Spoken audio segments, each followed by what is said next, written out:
Well, to paraphrase Winston Churchill, the government is either at your feet or at your throat. And in some cases, they're in your head. We're talking about weapons of mass control. And we all know that the government is all about controlling us, even though it appears we have less and less control of the government. Joining us today to tell us about weapons of mass control is Dr. John Hall. He's an MD, an anesthesiologist from San Antonio, and he has an amazing story to tell. Welcome, Dr. Hall. Tell us how you got into this, because you're an anesthesiologist, so tell us how you got into people coming to you about voices in their head. Well, a little unusual story. I am an anesthesiologist in San Antonio, Texas. I had a girl come to me complaining of being stalked and getting voices in her head. Did a little checking. I had known the family, I had known the girl for some time. No history of mental illness, no drug history in the past. So I gave her the benefit of the doubt before sending her to a psychiatrist. Did some checking, did some bugging of her place with audio. She'd requested no video cameras, but she did allow audio and had some people driving around checking on her. And as it turns out, she was being stalked by a former FBI agent that runs a private investigative agency in San Antonio. They were breaking into her house, putting Rohypnol in bottled water and other food substances in her place. And what does that do, Rohypnol? Rohypnol is a date rape drug. It blocks your memory. And were essentially sexually assaulting her, using her as a sex slave. But the interesting thing about the way they were doing it, and which gets into the electromagnetic technology, is they were breaking in, putting Rohypnol in the bottled water, and subliminally controlling her to drink where the drug was placed. Wow. Wow, that's interesting. So when did this happen? This all happened prior to 2006. Because this has been an open secret for some time. It's something that's not talked about very much, although we do have articles here from the Washington Post. We've got articles from Wired Magazine. They've been talking about this here and then, and articles since the early 2000s. So you can find some articles going back earlier than that even. And we've got pretty much every branch of the military has got their own little projects, as well as commercial applications. Oh yeah, mind control technology is one of the most common crimes, at least vocalized or complained about on the internet today. It seems to be getting the least amount of coverage in the major media. Wow. So that's why when we went to the police and had the identities of the stalkers, there's no way to prove the electromagnetic technology, but we could prove the stalking and we could prove the sexual assault. And we're told by the police that, well, the guy doing this to you is former FBI, he's a private investigator, he stalks people for a living, that's what he does. And she had no memory. Sexually assaults people for a living, that's what he does. And she has no memory of the sexual assaults due to the Rohypnol, at least not good enough memory to bring a case. And it's like the police told us, it's not what you know, it's what you can prove. Yeah, it's also who you know. And who you know. So the next best thing, I thought, you know what, I need to write all this down in a book. Of course, the names have slightly been changed since we couldn't bring any of them to prison. Once the book came out, then I saw that I was immediately inundated with thousands of other people voicing the same complaints of organized stalking, of directed energy weapons attacks, burning, twitching, severe headaches, blurred vision, as well as hearing the voices of their perpetrators in their head or in their surroundings while they're being attacked. Wow.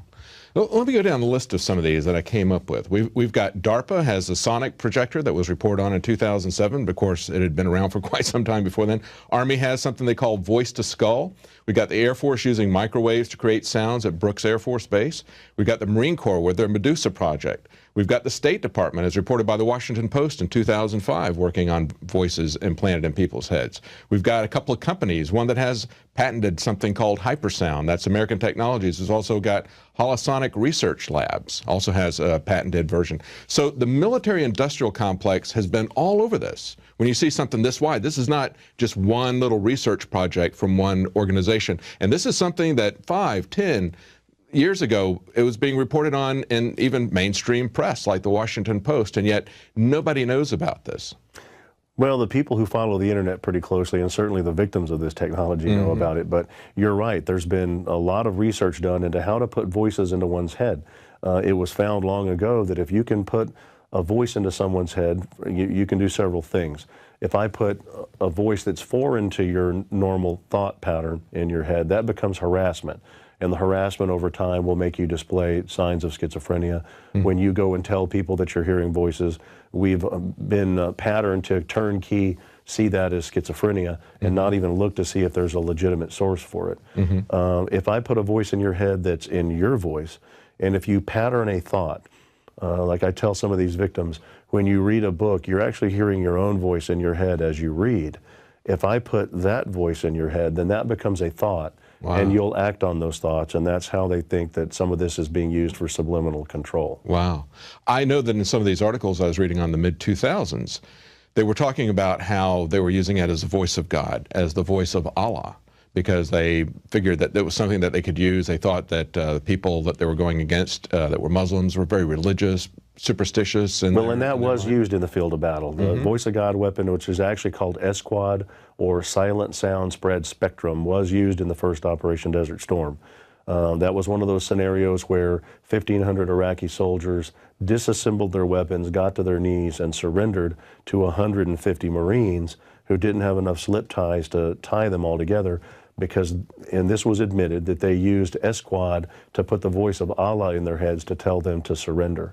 Wow. Before that, in the mid to late 80s, 5 separate inmates from the Utah State Prison had written affidavits saying that they were put in solitary confinement and were experimented on with some type of electronic device that put voices in their head, and all of them claimed that they could tell the voices of the people doing the experimentation on them were responding back to their thoughts. Wow. So this has been going on for a while. Unfortunately, it's just not gotten any major media coverage until recently. So they're basically setting themselves up as the ventriloquists, and we're the dummies or the zombies, right? Well, it's like I've said in with other reporters and other shows, that guns and taxes won't control everybody. Yeah. Electromagnetic technology will. Wow. Wow.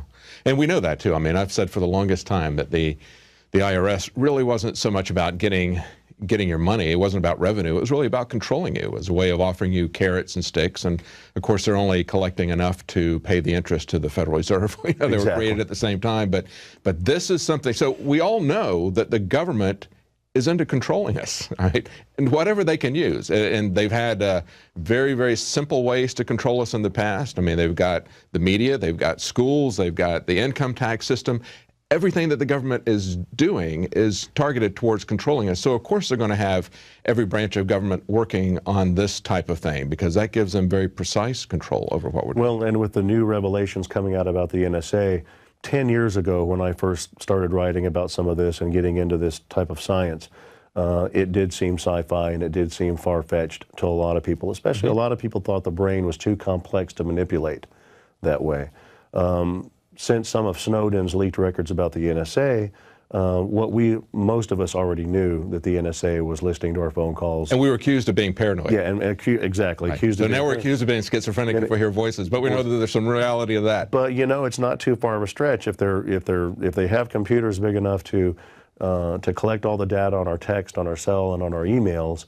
And then it came to light that they admitted that several NSA agents were using NSA technology to target love interest.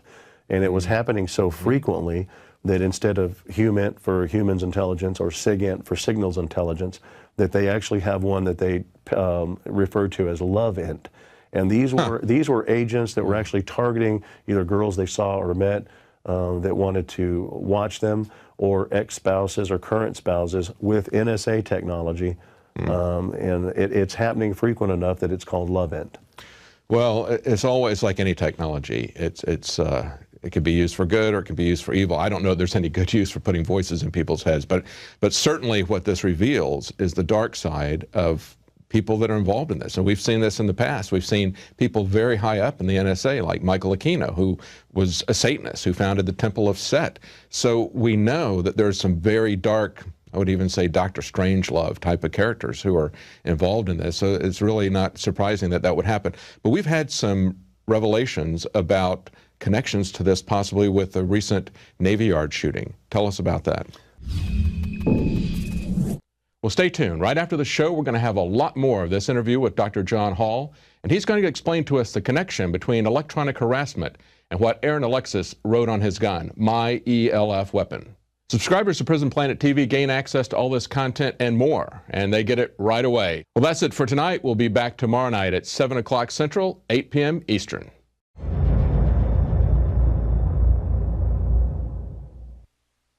Now you can watch The Alex Jones Show live as it happens at Infowars.com/show.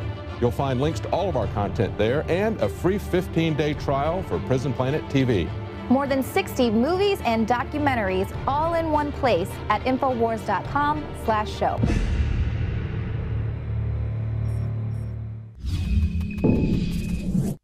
Well, welcome back. We've got the continuance of that interview with Dr. John Hall, and he's going to explain to us what was meant by my ELF weapon. And he's also going to go into a lot more detail about how people all over the country are being harassed electronically. When I first saw the Navy Yard shooting, putting that in conjunction with the last two mass shootings that we've had as well, the Sandy Hook shooting and the Colorado shooting, most of us that are working in this technology were already a little bit suspicious that maybe there was some control issues going on. We know that our current administration desperately wants gun control. As a matter of fact, if you notice the early stories coming out immediately after the Navy Yard shooting, you know, all of the pundits were saying it was an AR-15. They immediately jumped on the fact that this was an AR-15. Well, it wasn't an AR-15 at all. It was a shotgun and a handgun. And he even led up to it the day before. Obama went on Stephanopoulos' Sunday talk show and talked about how 80–90% of the people wanted gun control. It's not true. Yeah, 80–90% of the people are against him on Syria. Yeah. They're not with him on gun control. No, not at all. So when I saw this, you know, putting it into the rest of the context that they need these mass shootings in order to pass their gun control agenda, I'm already a little bit suspicious. Well, then when I saw that he had complained to the police, and he tried to seek out help, he went to the police and said that he had had an altercation in the airport, that he felt like he was followed, and that there were people putting voices in his head and vibrations into the room at his hotel meant to sleep deprive him, which incidentally, most of the victims of this technology that I work with all suffer from sleep deprivation by that very same means. Then I knew we were onto something, that this guy probably was being victimized himself before he went and did the shooting. When I saw that he had etched into the side of his shotgun, "This is my ELF weapon," that pretty much told me, and this guy worked in the field. You know, he's not talking about Legolas. What's the connection with ELF? Extremely low frequency waves, and extremely low frequency waves are very easily used to manipulate the human brain. The human brain is very responsive to ELF waves. As a matter of fact, HAARP generates ELF waves by heating up the ionosphere and bouncing ELF waves back to the planet. And the ELF waves are used to communicate with submarines. So that would be one connection with the Navy Yard. Out of Michigan and Wisconsin, 56 miles of antennas there to communicate under the sea with submarines with ELF waves. They're unshieldable for the most part. They travel through the Earth. They've also noticed that during seismic events where the Earth releases an abundance of its own ELF waves, that you typically see more UFO sightings around those areas, and they think that it's an effect from the ELF waves on human beings' temporal lobes of the brain, that might be done. Michael Persinger at Laurentian did a lot of research with ELF waves, showed that you could stimulate the temporal lobes of the brain with ELF and microwave and give people a sentinel being effect where you felt like someone was in a room with you. He even was able to simulate alien abduction using that. So we know the brain is very sensitive to them. That in conjunction with putting voices in somebody's head, I don't think he went to that Navy Yard being subliminally controlled by this technology to do this. They may have been attempting to subliminally control him to shoot someplace else, but by etching that in the side of his weapon, I think he went to the area where he thought the source of the voices was coming from, as more as a protective effort or a vengeance effort, not a controlled effort. Right. So if he did some research, found out that ELF is being used to put voices in your head, and he saw that even if that wasn't what they were doing at the Navy Yard, he saw they had a big ELF thing. That's a very interesting connection. Now talk to us about how you distinguish between something that is artificially being beamed in, voices being beamed into you with this technology, versus somebody who really is schizophrenic. I'm glad you asked that, because I especially being a medical doctor, I don't want to come across as everybody hearing voices is being victimized by technology. Certainly schizophrenia exists. For one, schizophrenia is not quite as common I think, as the press has led people to believe. It's still, severe schizophrenia is still a relatively rare disorder. Most of the victims that I've worked with can pinpoint the day that they started hearing voices and the day that they noticed organized stalking, people following them around from their home to work. Most of the victims that we've had questionnaires filled out on and talked to are in their late 30s to early 40s. Typically, schizophrenics are identified from 18 years old to 28 years old, maybe a little later in females, but almost always at a young age. Typically, those people are described as never having been quite normal. You don't see it in high-functioning, educated individuals who all of a sudden turned 40 years old and acutely became schizophrenic overnight. Also, if you talk to schizophrenics about what they're hearing, typically it's God or angels or deities or garbled voices like you hear in a subway. The people that are being victimized by this technology are hearing the voices of people that are obviously watching them. Oftentimes they'll know the names of these voices because it's a two-way communication system. So they're hearing the people doing the surveillance talk to each other as well as talk to them.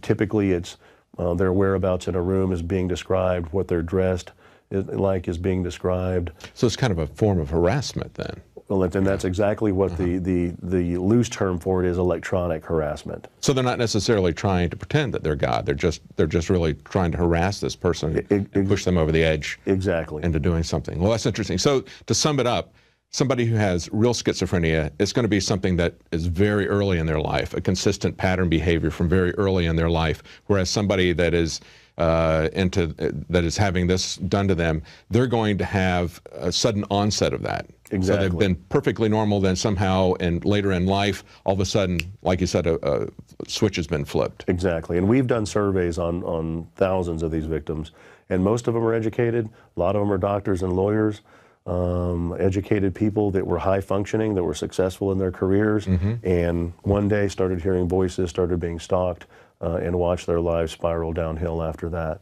And the other kind of Democrat. I'm sorry. Oh, sure. The other thing with schizophrenia is schizophrenia does respond to treatment. You can put schizophrenics on medication and they'll improve. People that are being victimized by this technology, you can put them on any array of the medications used for schizophrenia or delusional disorder, and they still hear the voices. They still get stalked, and they still get attacked. Wow. Wow. Another important difference. Now, have you done any kind of, you looked at them being typically professionals, that sort of thing. Have you done any kind of demographic information saying that there was some kind of a political affiliation with these people, or something where they maybe they had security clearance? Because we've seen how the government is specifically targeting Tea Party groups and groups that they perceive as being hostile to them. Actually, demographics have been done through an organization called Freedom from Covert Surveillance and Harassment. That's one of many human rights organizations that have actually formed to handle the vast number of exponentially growing complaints of this kind of victimization. This is a growing thing. It's not getting better, it's getting worse. Freedom has done, Freedom from Covert Surveillance and Harassment has done surveys to get the demographics. It doesn't seem to have a gender bias, a racial bias. It seems to be pretty equal between blacks and whites. It does seem to have a predominant female bias. 70% of the victims are female. Most of them are also voicing complaints of sexual assault. Right, yeah, that'll be the connection. The political bias we haven't seen. Matter of fact, most of the victims I've worked with are apolitical. Most of them aren't radicals. Are they people who have worked with the government in some way or might know something? I have had a number of whistleblowers that have come forward, several former NSA people, several National Reconnaissance Office people, that were whistleblowers that have come to me seeking advice on how to escape being targeted.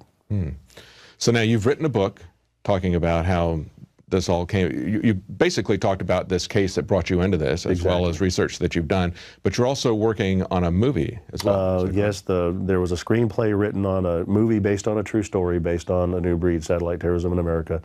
And that's the name of your book? Yeah. Give us the name of your book again? New Breed, Satellite Terrorism in America. And where can people find that? Amazon, Barnes & Nobles, or at newbreedmovie.com. Okay, good. Good. All right, so you're doing a movie of this, and it's not a documentary, it's actually a dramatization, is that correct? No, we decided not to do a documentary, mainly because a documentary only attracts a certain number of people who want to come and watch that. And it doesn't matter how much fact you back up a documentary with, people are still going to walk away wondering whether it's true.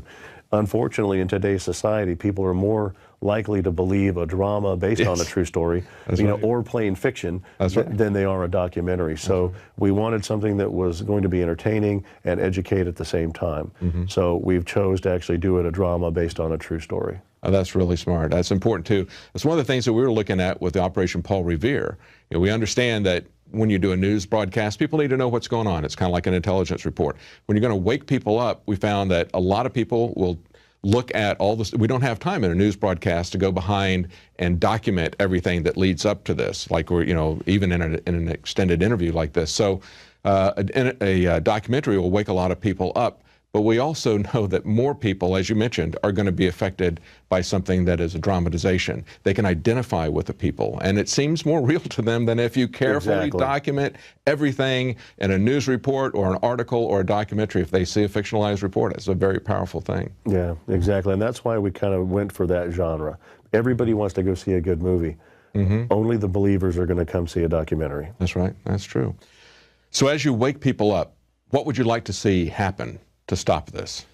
What most of the victims want to see is a congressional hearing to get to the legitimate truth from the CIA and the NSA of exactly what the technology is they're being experimented. Something like the church committee hearings. Or the Rockefeller Commission, exactly. That didn't actually stop MK Ultra. That's right. The Freedom of Information stopped, but obviously the research went on. But most of these victims are just looking for validation. And that's one of the things that my book has done. At least there's one physician that believes them that they are being victimized by technology and being experimented on. We're also looking for legislation to change in this country that makes it illegal to experiment on you without your consent. Believe it or not, the common rule, our current legislation, doesn't protect the public from experimentation on them by the government. John Glenn tried to pass that legislation years ago and was shot down in Congress. I spoke at the Bioethics Commission that Obama appointed when we had to apologize to the Guatemalans for experimenting on them.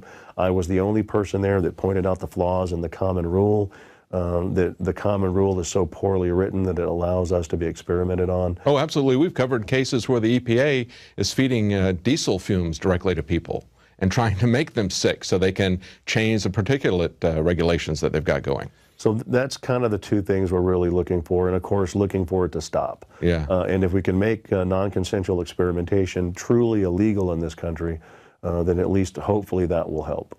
Well, thank you so much, Dr. Hall, for joining us. Thank you for sharing that with everyone and bringing this out in the open. More people need to understand what this is about, and hopefully we can do something about it. Hopefully we can rein in an out-of-control government that's trying to control everything about us. Thanks for having me on, and thanks for helping expose it. Thank you. Thank you. Well, it's not just voice of God technology or MK Ultra programs where the government controls our mind. We've got a documentary that is exclusive on DVD from InfoWarsStore.com, State of Mind. And there you'll find out all the many different ways that government controls the population. It's not just these high-tech, secretive, covert methods. It's also things like the media. It's things as mundane as schools. It's an entire full spectrum of control. The government's not going to use just one thing. So educate yourself, educate your friends and your family to protect yourself from this type of mind control. You can get State of Mind at InfoWarsStore.com. Well, that's it for tonight. We'll be back tomorrow at 7 Central, 8 p.m. Eastern.